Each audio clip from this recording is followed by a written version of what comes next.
குறைந்த விலை நிறைந்த தரம் தங்கள் தேவைகள் அனைத்தும் ஒரே இடத்தில் ஜெயச்சந்திரன்.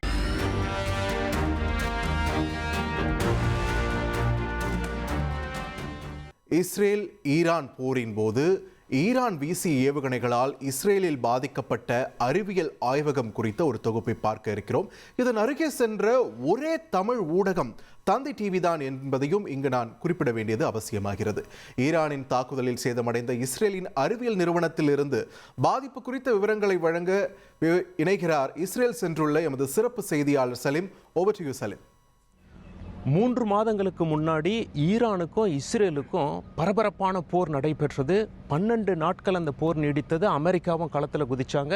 ஈரானோட நியூக்ளியர் சைட்ஸை அட்டாக் பண்ணாங்க. பதிலுக்கு ஈரான் அமெரிக்காவோட பேசிஸை கத்தாரில் அட்டாக் பண்ணாங்க.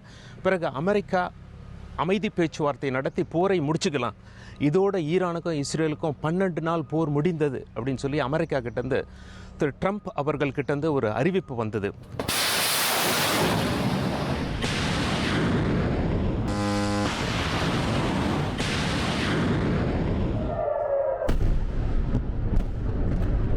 ஆனால் இஸ்ரேலில் ஈரானுடைய குண்டுகள் எங்கே வந்து விழுந்தது அப்படின்னு சொல்லி நாம் இப்போ இஸ்ரேல் போர்க்களம் சூடு பிடிச்சிருக்க காரணத்தினால இங்கே இஸ்ரேல் வந்திருக்கோம். குறிப்பாக ஈரான் அட்டாக்கில் இஸ்ரேலில் பாதிக்கப்பட்ட பகுதிகள் எது அப்படின்னு சொல்லிட்டு நாம் பார்த்துக்கிட்டே வரும்போது நமக்கு வைட்ஸ்மேன் இன்ஸ்டியூட் ஆஃப் சயின்ஸ் அப்படின்னு சொல்லி ஒரு மிகப்பெரிய அறிவியல் இன்ஸ்டியூட் இங்கே இருக்குது. அவங்களுடைய அதாவது இஸ்ரேலுடைய முதல் பிரசிடென்ட் பேர் தான் வைட்ஸ்மேன். அது ஈரான் அடித்த மிசைல்ஸ் இங்கே ஒரு மிக முக்கிய பில்டிங்கில் விழுந்து அந்த பில்டிங் கடுமையாக சேதம் அடைந்திருக்கிறதை நாம் தற்பொழுது பார்க்க முடிகிறது. அங்கே காட்சிகள் எப்படி இருக்குது அப்படின்னு சொல்லி நான் உங்களுக்கு காட்டுறேன். நாம் இப்போ அந்த இன்ஸ்டியூட் உள்ளே இருக்கோம். குறிப்பாக அது எங்கே பாதிக்கப்பட்டிருக்கு அப்படின்னு சொல்லி நீங்கள் தெரியணும்னா அப்படியே கேமரா பாருங்கள், ஆப்போசிட் சைடில் அங்கே ஒரு பில்டிங் தெரியும், நீங்கள் தெளிவாக பார்க்கலாம். ஈரானுடைய ஏவுகணைகள் இஸ்ரேலில் அந்த கட்டிடத்தின் மீது விழுந்து அந்த கட்டிடத்தின் கண்ணாடிகள்லாம் நொறுங்கி கிடக்கும் காட்சிகளை நாம் தற்பொழுது பார்த்து கொண்டிருக்கிறோம். 12 நாட்கள் இஸ்ரேலுக்கும் ஈரானுக்கும் நடந்த கடுமையான போரில் இஸ்ரேலில் சுமார் 31 பேர் கொல்லப்பட்டாங்க. ஈரான் சுமார் 1000 பேர் அவங்க நாட்டில் கொல்லப்பட்டதாக சொல்லியிருக்காங்க. பலர் காயமடைஞ்சாங்க, பல கட்டடங்கள் சேதமடைந்திருக்கு. அப்படி ஒரு இடத்தை தான் இஸ்ரேலில் டெல் அவீவ் நகரத்தில் அமைந்திருக்கக்கூடிய இந்த இன்ஸ்டியூட் ஆஃப் சயின்ஸில் நாம் பார்த்து கொண்டிருக்கிறோம். வைட்ஸ்மேன் இன்ஸ்டியூட் ஆஃப் சயின்ஸ். அங்கே உங்களுக்கு தெரிகிறதா எந்த அளவுக்கு அந்த கட்டிடம் சேதமடைந்திருக்கிறது என்று? அப்படியே நாம் ஜூம் அவுட் பண்ணோம் அப்படின்னா இந்த லொக்காலிட்டியை நீங்கள் பார்க்கலாம். இது ஒரு பல்கலைக்கழகம் என்று நாம் அழைக்கலாம். இவங்க வைட்ஸ்மேன் இன்ஸ்டியூட் ஆஃப் சயின்ஸ் என்று அழைக்கிறார்கள். காட்சிகள் இங்கே இப்படித்தான் இருக்கிறது. இதெல்லாம் சேதம் ஆகாத கட்டிடங்கள். ஆனால் 2 மிசைல்கள் வந்து அந்த கட்டிடத்தின் மீது விழுந்திருப்பதாக இங்கே உள்ளவங்க சொல்கிறாங்க. அது மட்டும் இல்லை, கரெக்டாக அந்த மிசைல்ஸ் விழும்போது பயங்கரமான சைரன் சவுண்டு கேட்டதாகவும் இவங்கெல்லாம் பாதுகாப்பு அறையில் போய் பதுங்கி கொண்டதாகவும் தந்தி டிவியிடம் இந்த இன்ஸ்டியூட்டில் இருப்பவர்கள் தகவல் சொல்லியிருக்கிறார்கள். தமிழ் ஊடகத்தில் இஸ்ரேலில் வந்து ஈரானுடைய மிசைல் எங்கே விழுந்திருக்கிறது என்பதை முதலில் காட்டிய ஊடகம் நம் தந்தி டிவி தான். ஈரானுடைய மிசைல்ஸ் இஸ்ரேலில் வந்து விழுந்திருக்கு இல்லையா, அந்த சயின்ஸ் இன்ஸ்டிடியூட்டில் இவங்க ஒர்க் பண்ணுறாங்க. அதி அவங்களுடைய பேர். அந்த மிசைல் விழுந்த அன்னைக்கு அவங்க அங்கே இருந்திருக்காங்க. அதி, please tell us what exactly happened on that very particular day when Iranian missile hit your institute. So it happened on June 15. 2 rockets have been fired to the Weizmann Institute.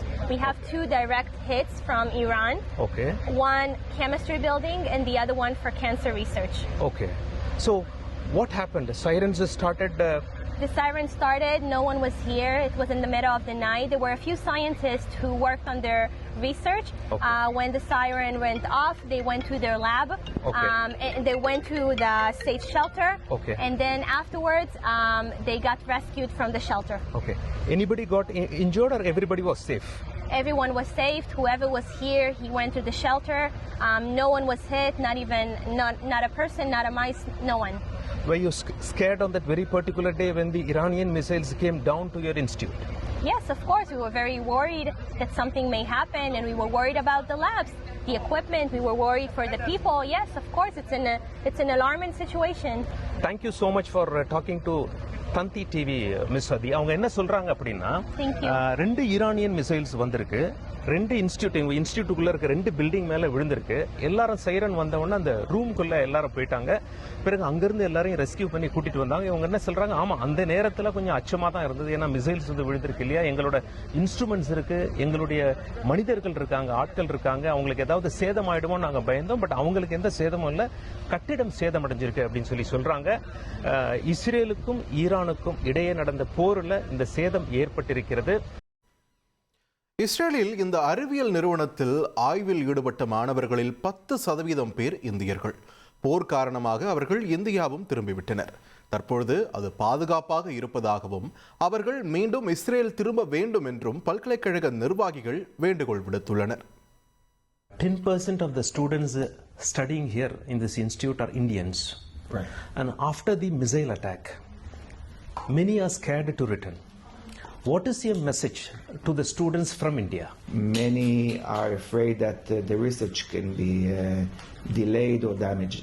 We are doing all efforts to assure that the research will continue full steam ahead.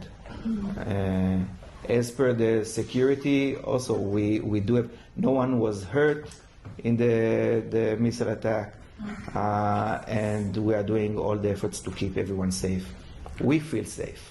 So, do you appeal to them to come back to the university? Sure. They are welcome to come back. We are open, our hands are open. Please come back. இஸ்ரேல்ல Tel அவீவ் அப்படிங்கிற நகரத்துக்கு இருக்க institute of சயின்ஸ்ல இருந்து, வைட்ஸ்மேன் institute of சயின்ஸ்ல இருந்து தந்தி செய்திகளுக்காக சலீம்.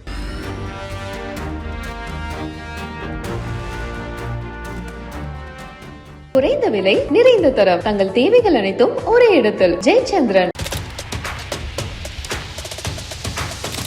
அதிமுக்கிய விவரங்களை அனைவருக்கும் புரிய வைக்கும் பாட்காஸ்ட்.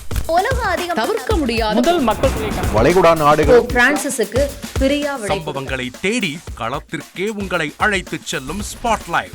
அங்க இருக்கக்கூடிய கள விவரங்கள் என்ன? அமலாக்கத்துறை கடந்த 5 வருஷமாவே சார் எனக்கு ரொம்ப பிடிக்கும் அவர் வர்றதுக்காக. எங்களுடைய நியாயமான கோரிக்கை. Even at the cost of stopping. பார்வையாளர்களையும் செய்திக்குள் பங்கெடுக்க செய்யும் மக்கள் குரல். 50 ரூபாய் எங்களுக்கு தண்ணிக்கு ஒரு தீர்வே இல்லங்க 10 வருஷமா. எங்களுக்கு சரியான ஒரு விடிவு கிடைக்கவில்லை. 60,000 ஏக்கருக்கு தான் கேக்குறோம், பிச்சை கேக்குறாங்க. புத்தம் புதிதாக வித்தியாசமாக ஹெலிகாப்டர்களின் உதவி என்ன படிக்கலாம்ன்றதுல பேரண்ட்ஸும் என்கரேஜ் பண்ணணும், ஸ்டூடெண்ட்ஸும் தேர்வு செஞ்சு.